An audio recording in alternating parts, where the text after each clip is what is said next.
అదరగొట్టే కారం రంగు రుచి ఆచి కారం పొడి. ఈ రోజు వింటర్ పార్లమెంట్ సెషన్ మొదటి రోజు. ఈ సెషన్ కేవలం 15 రోజులు మాత్రమే ఈ బీజేపీ ప్రభుత్వం, ఈ ఎన్డీఏ ప్రభుత్వం పెట్టడాన్ని చూస్తుంటే వాళ్ళకి ఎట్టి పరిస్థితుల్లో ఈ యొక్క డిసెంబర్ వింటర్ సెషన్లో ఏమాత్రము చర్చలు జరగొద్దనే విధంగానే పెట్టినట్టుగా కనపడుతుంది. ఎందుకంటే ఈరోజు భారతదేశంలో చాలా ఇష్యూస్ మీద చర్చించాల్సిన అవసరం ఉంది ఈ పార్లమెంట్లో. ఎందుకంటే సెక్యూరిటీ అనేది, ప్రజల కోసం సెక్యూరిటీ అనేది ఒక అంశం, మొదటి అంశం. ఎందుకంటే ప్రజలకు ఈరోజు ఎర్రకోట దగ్గరనే బాంబ్ బ్లాస్ట్ జరిగే పరిస్థితి వస్తే మరి హోమ్ అఫేర్స్ ఏం చేస్తున్నట్టు? మరి ఇది జరగాలి కదా చర్చ.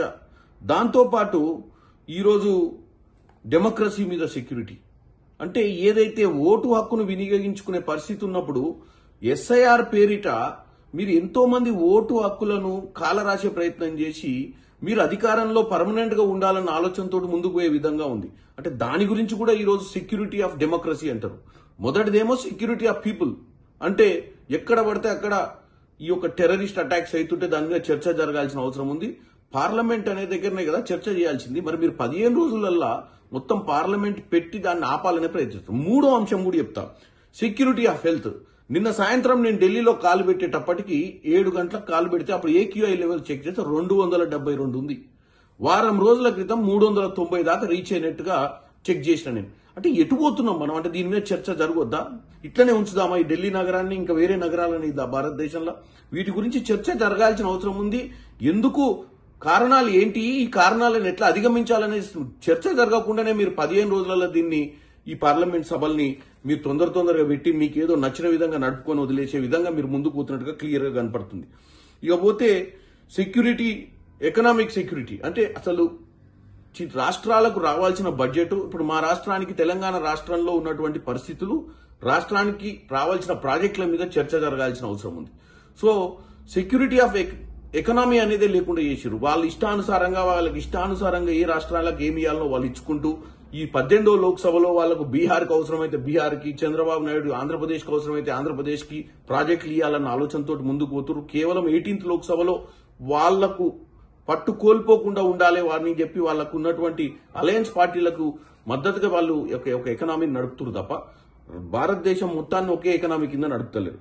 ఇక నాలుగోది పోతే ఈ రోజున్న పరిస్థితి నేచురల్ ఎకనామీ, అంటే నేచర్ ఎకనామీ. అంటే మీరు చూస్తున్నారు అటు హిమాచల్ ప్రదేశ్ లాంటి కాంగ్రెస్ పాలిత రాష్ట్రాలలో కంటిన్యూగా ఫ్లడ్స్, ల్యాండ్ స్లైడ్స్, హరికేన్స్, భారతదేశ వ్యాప్తంగా అస్సాంలో. మరి ఇవన్నీ కూడా ప్రజలకు ఈ రోజు ఫ్లడ్స్ ప్రతి దగ్గర, నిన్న తమిళనాడు, అంతకుముందు ఆంధ్రప్రదేశ్, ప్రతి దగ్గర, ఈవెన్ తెలంగాణలో కూడా ప్రతి దగ్గర ఆర్థికంగా నష్టపోయి రైతులు ఇప్పుడు ఫ్లడ్ రిలీఫ్ ఫండ్స్ కోసం అందరం అడుగుతున్నాం. ఎందుకంటే అక్కడ ఉన్నటువంటి చాలా మంది ఆస్తులను, రైతులను, వాళ్ళ పంటను కోల్పోయే పరిస్థితి ఉన్నప్పుడు మరి ఇవన్నీ కూడా పార్లమెంట్ లో చర్చ చేయాల్సిన అవసరం ఉంది. ఈ పార్లమెంట్ ని కేవలం వాళ్ళు ఏ చర్చ పెట్టకుండా నడపాలన్న ఒక ఉద్దేశంతో, మమ అనిపించాలన్న ఉద్దేశంతో నడుపుతున్నట్టు. డెఫినెట్ గా మేము పోరాటం చేస్తాం.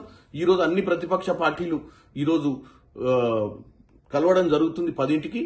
కలిసిన తర్వాత ఏం నిర్ణయం తీసుకుంటారో చూసి, ఇవన్నీ కాకుండా మన రాష్ట్రానికి రావాల్సినటువంటి నిధులు, రాష్ట్రంలో పెండింగ్ ఇష్యూస్ ని కూడా మేము డెఫినెట్ గా 0 అవర్ 377 మరియు ప్రైవేట్ బిల్ మోషన్స్ ఏదైనా ఉంటే మూవ్ చేసి మరి వీటిని చర్చ చేయాలన్న ఆలోచనతో వచ్చినాం. కాబట్టి ఎట్టి పరిస్థితుల్లో ఈ 15 రోజులనైనా వాళ్ళు టైం వేస్ట్ చేయకుండా వీలైనంత మటుకు చర్చ చేసి, అవసరమైతే మరి ఒకవేళ చర్చలు ఇంకా పొడిగించే ప్రయత్నం చేస్తూ కూడా మంచిదని తెలియజేస్తున్నాను.